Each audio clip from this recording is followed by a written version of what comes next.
Opa, nima deysan? Agar plastik kartamni tushirib qo'ysam, nima qilishim kerak? Agar plastik kartangni tushirgan bo'lsang, bankka borib qayta tiklatishim kerak. Nega shunchaki egilib bosam bo'lmaydimi?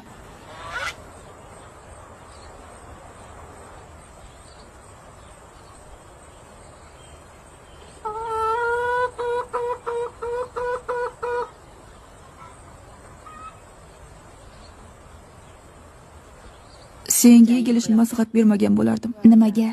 Chunki egilganingda boshingdagi miyang pastga tushib, parcha-parcha bo'lib ketadi.